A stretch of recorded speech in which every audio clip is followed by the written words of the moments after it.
from Carleton College and I have a concentration in South Asian Studies. So I just spent this past fall on the Alliance for Global Education program in Varanasi, India, which is in the northern part of India on the Ganges River.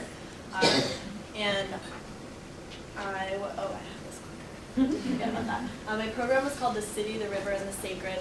It was an amazing religion program, and I chose it for all the academic opportunities that it offered. And all of those classes were great. My religion classes, sociology classes, peace and conflict studies.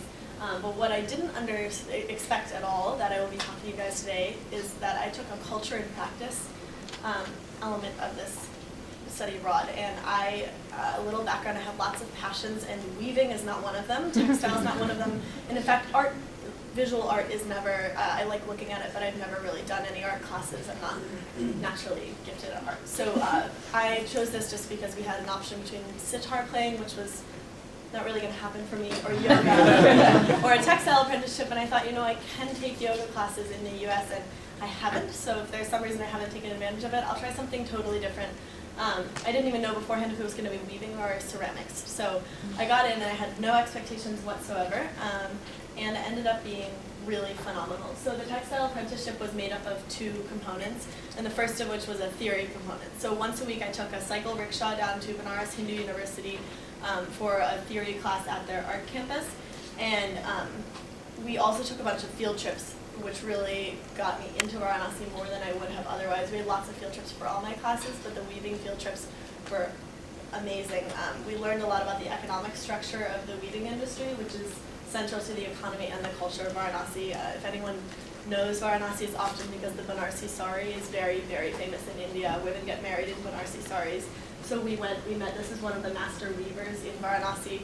We went to his workshop, we met his artisans who design all the different things, and then we were also able to go into the weaving quarters of the city and meet the impoverished laborers. I actually saw in this workshop some kids who were kind of working and stepped up when we got in, and there was definitely a side of the city that I wouldn't have been exposed to otherwise, and we got a really good knowledge of the larger implications of this industry for the culture and the economy of the city. In my weekly classes, we learned about the colonial influences on India that manifest themselves in design. So for example, this is something cool. Paisley design is actually inspired by the mango shape. So they call it the design, but anything that you see that's floral on Indian textile has an initial colonial influence. So that was really cool to learn about colonization through textile. And we also learned how to recognize the region, someone's region of origin by the way they wrap their turban. And just generally gained an understanding of the culture, which helped me add a lot of significance to what I was seeing. This is another master weaver's house. I also got a really close relationship with my weaving teacher, whose name was Jasminder, my weaving professor. And she's Sikh, and I do my research, which my main research project on this study abroad was on Sikhism. And so she got me a lot of access to that community so I could do my interviews, which was really amazing. And she also became sort of a friend. She took us in the markets on off class time, so this wasn't part of her job. She just took us one day for 6 hours and showed us all the different stalls and the fabrics, and we bought matching dresses. So obviously the theory element of this class was really important and helped me grow, but my most immense growth came actually from the practical side of this, which happened twice a week in the home of my weaving teacher, whose name was Sushma. So as everybody knows here, study abroad can be really hard sometimes. It's awesome, overall amazing, but it can be hard, and India is a really difficult place to live. I'm from rural New York. It was a really big change to live in a city of over 1 million people.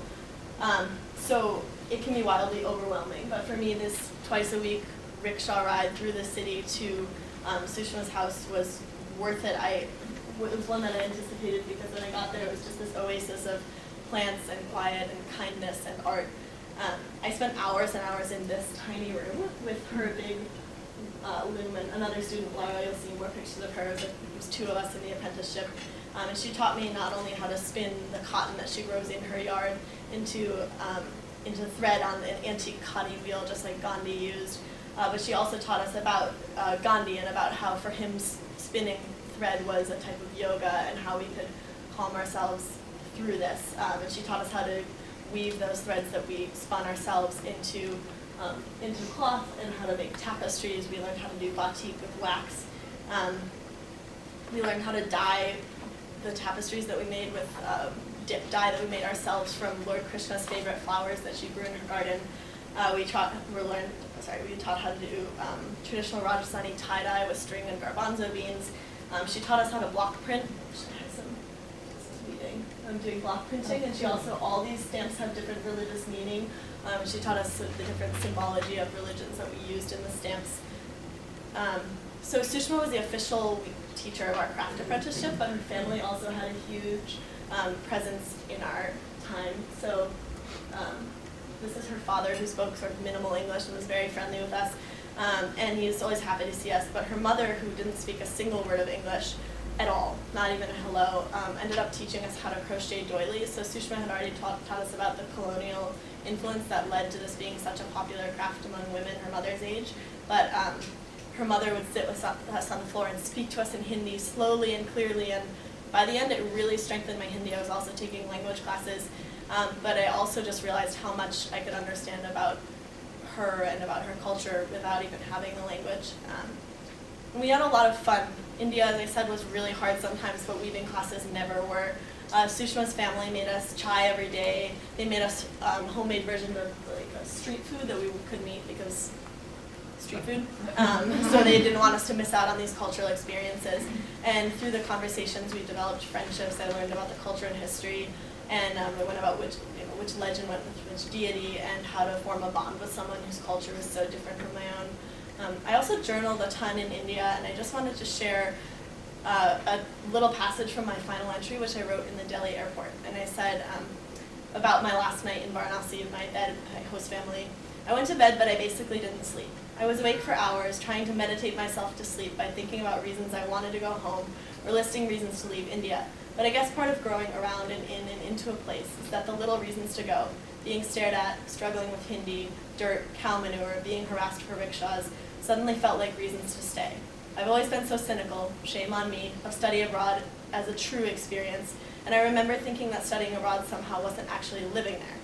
I go on to talk in this journal entry about how wrong I was, and about how one of the hardest parts of leaving this new home was saying goodbye to Sushma's family. There's some finished products also.